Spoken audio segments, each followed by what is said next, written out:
Beleza, galera? Tudo bem? Então, a gente veio falar aqui hoje sobre um dos livros mais importantes da história do Brasil, né? Um clássico da história do Brasil, que inclusive é a base de sustentação da maior parte dos livros didáticos, que é a História Econômica do Brasil, do Caio Prado Júnior. E aí, em primeiro lugar, para falar do próprio professor Caio Prado Júnior, junto com...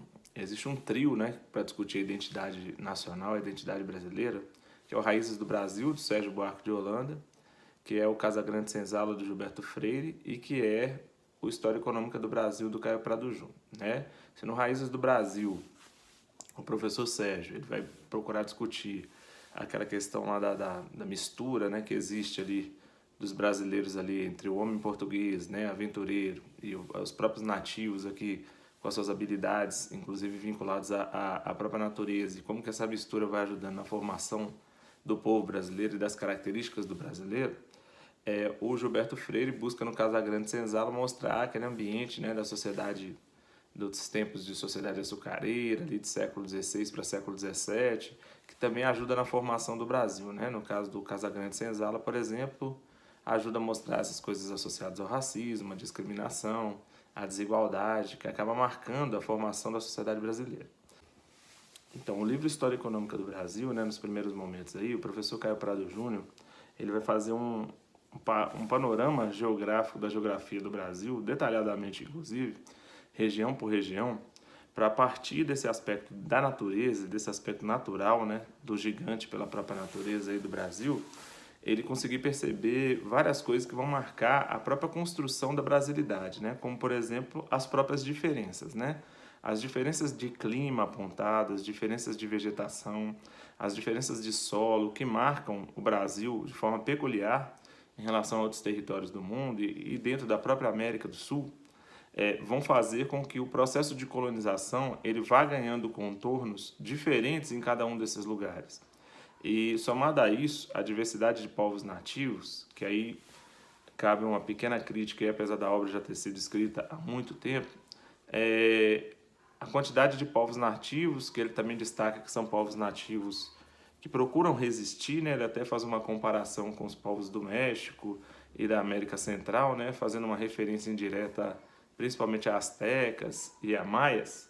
Eles procuram resistir ao processo de dominação, como aconteceu também com o caso da América Hispânica, mas tem mais dificuldade por serem povos nômades, por serem povos que ele coloca cultura inferior. Eu particularmente, bem particular mesmo, não gosto muito do termo, né? Quando é falado de cultura inferior. É lógico que aí o significado de cultura seria de povos, né, inferiorizados assim até do ponto de vista militar, inferiorizados do ponto de vista até de compreensão mesmo de mecanismos de linguagem, né, que os astecas tinham mecanismos de linguagem bem avançados, e eu não gosto muito dessa inferiorização dos nativos brasileiros em relação aos outros povos. Sei que são diferentes, sei que o processo foi um processo violento de dominação portuguesa, ele destaca esse processo violento de dominação portuguesa, sem dúvida nenhuma, mas a palavra inferior, cultura inferior, se eu fosse tirar alguma coisa do livro, provavelmente é isso que eu iria tirar ali quando ele vai fazendo essa caracterização geográfica do Brasil aí, e quando ele se refere aos povos nativos brasileiros. Mas, de fato, ele chega a colocar dessa maneira. Beleza? E aí ele vai entrando dentro da ideia de colonização, fala do pioneirismo português, fala que Portugal é pioneiro nas navegações, deixa evidente que Portugal tinha mais interesse na África, né? Nesse primeiro momento de colonização brasileira, ali, os primeiros 30 anos que ele vai destacar, né, que a gente chama de período pré-colonial, e diz que Portugal cria no Brasil algumas feitorias ainda rudimentares ali no litoral brasileiro, para a exploração ainda do que eles julgavam que fosse mais interessante para a via econômica da Europa naquele tempo, que neste caso vai ser o pau-brasil, né? E aí todos sabem que aí vai ser baseado no mercantilismo, né? Naquela ideia de buscar ouro, buscar metais preciosos, mas o que Portugal começa a investir no Brasil nos primeiros 30 anos é na exploração do pau-brasil. Existem outras explorações menores também, existe um sistema de feitorias, que é um sistema rudimentar ali, montado no litoral brasileiro, para a exploração do pau-brasil e de outros recursos brasileiros, né, como as drogas do sertão, por exemplo, que já começam a ganhar um relativo destaque, mas naquele tempo Portugal estava mais preocupado com as Índias, com o comércio com as Índias, que era mais lucrativo e estava mais preocupado com as ilhas africanas, né, que eram dominadas por Portugal, de Açores, Cabo Verde, Madeira, que eram ilhas que Portugal já tinha um processo de exploração maior. Ele destaca tanto no período pré-colonial, quando no momento que ele vai falando dessa questão geográfica brasileira, ele coloca essa coisa de cultura inferior, ele destaca também a questão do índio e da dificuldade que o índio tinha em relação ao trabalho. Essa é uma das coisas que me incomoda também, como se ter dificuldade em relação ao trabalho e a exploração do trabalho, que era feita dos europeus para com o Brasil, fosse algo ruim, né? Confesso que eu acho até que pode ser até que fosse algo bom para os índios, mas a dificuldade que os índios tinham com esse trabalho, né? E aí isso é usado pelos portugueses, né? E o professor não contesta muito isso. Isso é usado pelos portugueses como uma justificativa para um dos empreendimentos econômicos mais fortes do Brasil, que sem dúvida vai ser um pouco mais à frente, né? Que é a exploração e o trabalho escravo do negro. Os portugueses até tentam o trabalho escravo do índio, né? Esse trabalho escravo do índio, existe até uma brincadeira num filme brasileiro, né? Que é o Caramuru, a invenção do Brasil, com Selton Mello. Eles até tentam a escravidão de índio. Alguns índios, inclusive, são até enviados para Portugal, né? E outros ficam aqui para processo de exploração.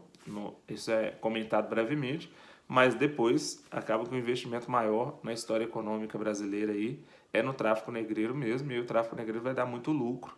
E aí, como Portugal já tinha essa experiência nas ilhas portuguesas do litoral africano, Portugal vai trazer também essa experiência para o Brasil. E destaca bastante essa questão das navegações, né? O que o Milton Santos chama aí de primeira globalização, comenta sobre a questão, quase sempre comparando com a questão da América Espanhola e da América Portuguesa, né, os processos de exploração colonial, e vem avançando ali para o processo de história econômica brasileira, falando de outros produtos, né, que também existia interesse em outros produtos no Brasil, né, e gradativamente esse interesse vai ganhando maturidade com o passar do tempo. Fala desses primeiros 30 anos, né, de Portugal não está muito interessado na exploração brasileira, mas de forma rudimentar tem essa exploração do pau-brasil de mais alguns produtos como as drogas do sertão nos primeiros 30 anos. Portugal tinha um comércio lucrativo ainda fora do Brasil, então o litoral brasileiro ali ele é razoavelmente explorado, mas não é tão explorado assim. Fala dessa inferiorização indígena do ponto de vista cultural, que é a parte que eu estabeleci uma pequena crítica aqui ao professor, né? E avança, né, depois dos 30 anos com a colonização, que ele vai chamar de colonização efetiva, né, que Portugal vai colonizar o Brasil mesmo após 1530. Aí você vai ter um processo de colonização efetiva do Brasil, onde na política a gente vai ter o sistema de capitanias hereditárias, né? Ainda muitos portugueses não queriam vir para o Brasil, mas você já tem um investimento holandês, você tem a crise do comércio com as Índias, você tem um investimento holandês para que o Brasil montasse o sistema açucareiro. E aí financiado por holandeses, financiado por italianos, que eles também citam, né, que estavam lá em crise de Gênova e Veneza, com o próprio processo de grandes navegações, né, a região de Gênova e Veneza passou por um processo de crise. Esses banqueiros de Gênova, Veneza, Florença ou da própria Holanda, eles investem no Brasil e o Brasil tem a montagem do sistema açucareiro. E aí nessa montagem do sistema açucareiro, o Brasil vai ter grandes lucros com a cana-de-açúcar, vai vir para o Brasil um processo de modernização, né? Isso também tem que ficar claro. E essa modernização ela vem muito com os holandeses, com os engenhos. Então, além de ter injeção financeira, o Brasil também vai ter uma base de modernização muito grande. Então, aquele produto que era o pau-brasil, que geralmente era utilizado nas tintas das roupas europeias, né? E isso dava muito dinheiro na moda europeia, agora você tem a cana-de-açúcar como uma grande referência.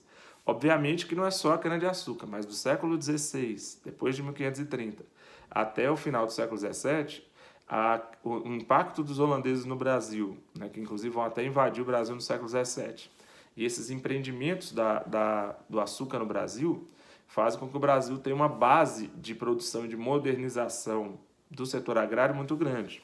Tudo bem que às custas de muita devastação do próprio território brasileiro e das próprias características do território brasileiro.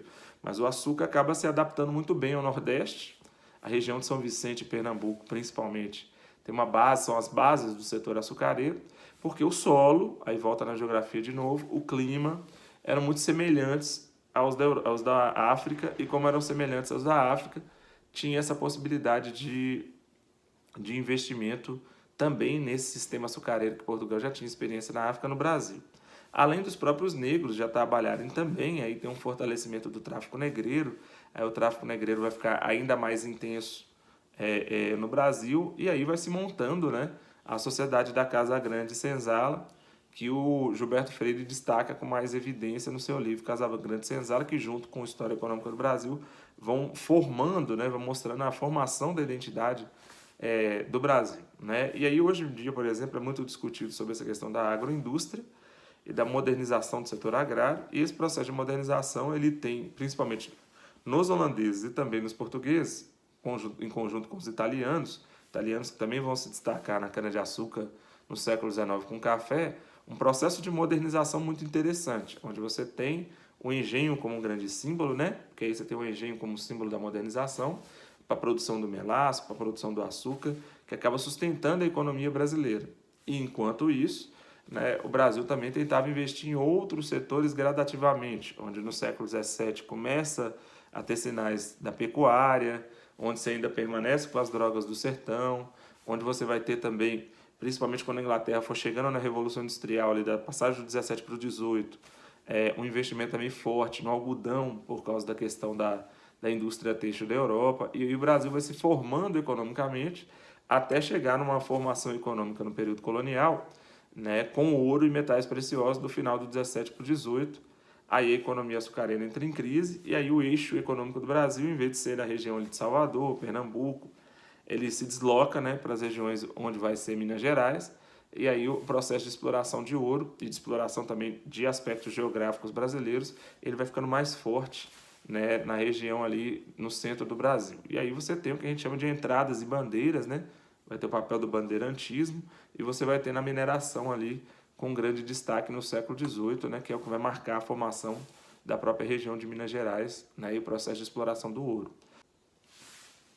E aí você tem algumas marcas do Brasil, né, também vinculado ao território brasileiro, onde vai se marcando ali a corrupção, a delação premiada, que a gente lembra muito da Inconfidência Mineira, os castigos, né, o Brasil vai ter uma pedagogia do castigo aí como castigo exemplar, que você vai ter ali na sedição de Vila Rica, né, do século XVIII, que é uma rebelião nativista, depois você tem a Inconfidência Mineira.